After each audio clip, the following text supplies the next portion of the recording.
What's going on, y'all? Welcome back to Weezus Talks. We're here for day 9 of the movie challenge. Hope you guys are ready. So excited to get back talking about movies with you guys. We're here at day 9. And before we get into it, I just want to ask you guys to please leave a like and subscription on this video. Ring that bell if you're having a great time.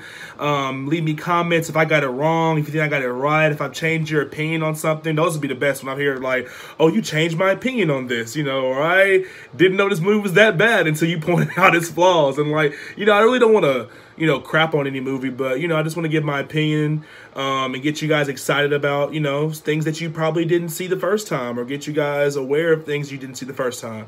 So without further ado, let's go and get into the topic for today, for day 9, which should read a movie that everybody liked that I hated.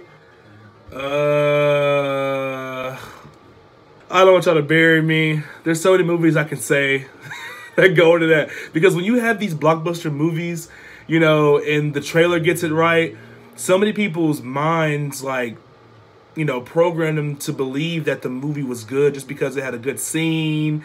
This scene got it right. I was talking to actually another film student the other day, and she was telling me that because, Suicide Squad had this scene, it had another scene, that made it good. And I was like, well, just because it can satisfy you aesthetically does not mean it's a good film. You know what I mean? So I'll show my shirt off. It's nice, isn't it? Even though he's already freed. But anyways, I definitely, believe that full-heartedly. You can't just have one scene that got it right, or one good song, or whatever, and it be considered a good film. It'd probably be a good popcorn movie, but it's not a good film. So I'm just going to go ahead and say that my pick is Ready Player One. What is wrong with you guys? Oh, gosh. One thing I can't understand about my friends is what they see so much in Ready Player One. I don't know what y'all see. And I am an 80s pop culture fanatic. I love everything 80s. I love 80s music. I love 80s TV shows. I love 80s movies. I love 80s everything. It's just, I love it. I love the whole vibe of it. I really, really do. I love comics when they're set in the 80s. It's just one of my favorite things to dive into and to hear stories from, and to read stories from, and listen to music from. I just love it. I love everything about the 80s.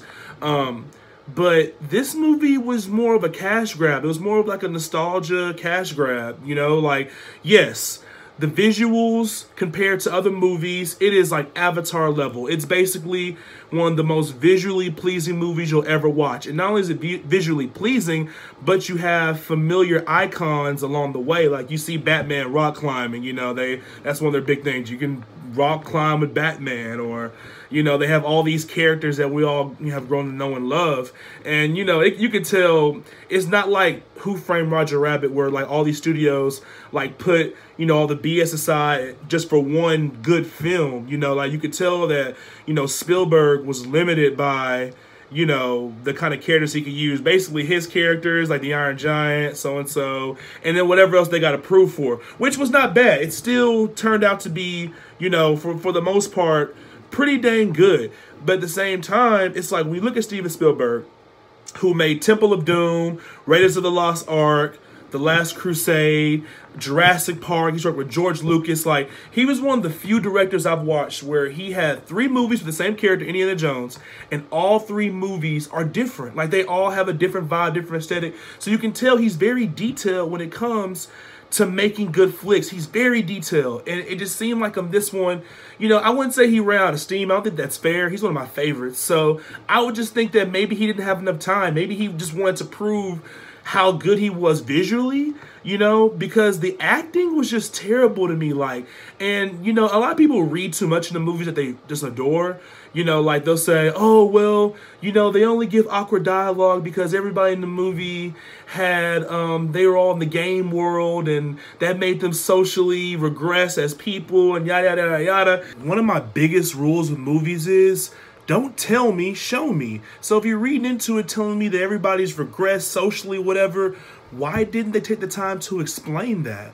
Because right now I'm just looking at shitty acting. That's all it looks like to me. When I watch people on screen, oh yes, let's do this. No, just look like robots. I'm disengaged. I am disengaged. I don't care how good the Shining scene was. I don't care how good the racing scene was. I don't care that the Iron Giant fought Mega Godzilla and then you got Gundam Wing coming down. All that stuff is cool, but it doesn't matter if it doesn't mean anything. I was trying to explain to a friend the other day that a movie can have an epic scene. It can have one of the most epic scenes of all time. All the action, color, you know, good dialogue, whatever. Well, I wouldn't count good dialogue, but just it can have all the makings of a great action scene, of a great climax.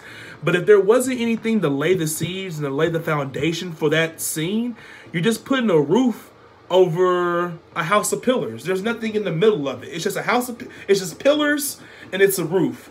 There's nothing on the inside. There's no furniture. There's no paint job. There's no flooring. None of that. And so you just have a really nice roof and you got pillars and you got nothing inside the house. And that's my problem with Ready Player One. Like, it just runs into so many problems. Story-wise, it makes no sense. How come some people can walk on the treadmills and then some people are running in the streets at the end? Like, they're running all around. Like, it just didn't make any sense. And I would have looked over that had the movie taken more time to let us get to know these characters and really dive deeper into the plot. Because although we were deep in this game universe, we were not deep in this plot. One of the more redeeming things I liked about the movie was the villain. And even he was pretty bland, but I recognize him as an actor. And I know he's made good flicks. And I saw what he's trying to do. He was kind of trying to play the cheesy 80s villain role, which he got right. As far as what he was doing, he got it right. He can play that kind of bland, you know, corporate kind of role, you know, and he was still so good at the end. And his voice acting was so good when he was in his avatar that it was just kind of hard to not like him. But as far as the main characters and whatnot, it just doesn't appeal to me at all. Like, it doesn't have anything going for it besides that, you know, you get to see your favorite characters, you get to see them in action, you know, it's not just teases. You really get to see these characters in action. At least, you know, the good handful of them. You get to see them in action. You saw a really good scene in The Shining that was redone, you know. Like, I think Stanley Kubrick would have been proud of, you know, how Spielberg kind of did that again. I thought it was nice. I thought that it's a great popcorn flick, you know. But as far as a film, I did not like it. And I know that Steven Spielberg can do better than that. And so it was just upsetting, you know, to sit through it and be so excited, because when I saw this trailer, I was hyped. I was so hyped. I watched the trailer at least 25 times, like maybe even more than that. You know, I bought my tickets like 2 weeks in advance. I was hyped. I was more hyped for Ready Player One than I think the Avengers movie that year was Endgame. I was more hyped for Ready Player One than Endgame. I was ready to see it. And it just didn't deliver for me like it just didn't, or it was Infinity War, one of the two. But it just didn't deliver for me. Like, it kind of just... It sold me an aesthetic, kind of like Suicide Squad. It sold me an aesthetic. It sold me a vibe, but it didn't follow through on it. You have to write a good vibe. You can't just sell a visual good vibe and expect the movie to be good. It has to be written well.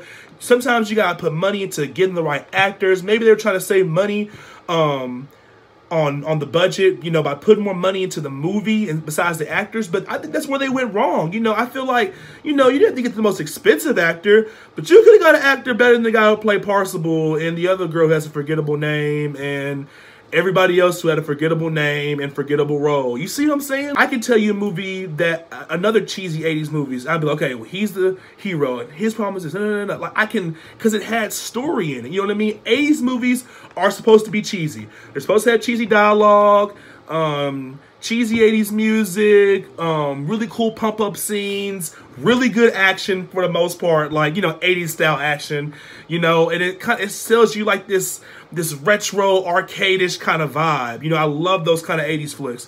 And this movie just looked the part, you know what I mean? It was kind of like Perfume, you know, over shit. And it's just not something that, you know, I'd watch again or really liked ever. Like, I remember walking out of the theater and being like, wow, I'm so upset. Like, I couldn't even try to like it. I couldn't even pretend that I liked it. And all my friends were like, oh, what are you talking about? It looks so good. It had this scene. Oh, but The Shining and the race. And I'm just like, okay, predictable. All you had to do was go backwards in the race. The guy in the library that he told y'all to go to kind of gave you that answer. fine. Okay, they're solving puzzles. It just, there was no heart there. And you can really tell that in the final scene when Parsible or whatever, Wade Wilson or whatever, he's given this, Wade Watts, whatever, he's given this big speech to everybody in the world who's about to go on this little game planet and go take back, you know, their freedom or their gaming freedom or whatever they were trying to get back. And he gives this speech and I was like, you know what? I'm having an okay time so far. If they sell this scene with good music, great 80s like dialogue, hype up speech, and he's like really into it, they all, you know, just whatever, I'm gonna be down for it. And he gets up there and he's like, guys, we have to stop this. We have to robot, robot, robot, beep, beep, beep, boo, boo, boo, beep. Bop. Beep. Boo, boo, bop. Boo, boo. And it just wasn't anything. It was not, and the trailer actually sold it way better. I think they even put like, we're not going to take it over like the snippet of his speech. And I was like, yeah, yeah, do that, do that, do that. And they didn't do it. And so, you know, maybe a lot of movie was left on the cutting floor, but with somebody like Spielberg in charge, I doubt it. So, you know, I just didn't like this movie. And everybody else who I talked to about it, oh, Ready Player One, it was a good movie. Like some people say it's, I had this one friend, I think he's trolling, but he always says like top 5 movies of all time. And that's just ridiculous. I did not like this movie. I hate to do this again. Yeah, Ready Player One sucked. It just sucked. I did not like it. Whatever. I don't care what you guys think. It was not a good movie. You cannot take me off this hill. So that is day 9, a movie that everybody liked, but I hated. Guys, make sure to leave a like and a comment on the video. Ring that bell if you're having a great time. We'll see you guys tomorrow for day 10. You guys stay cheesy.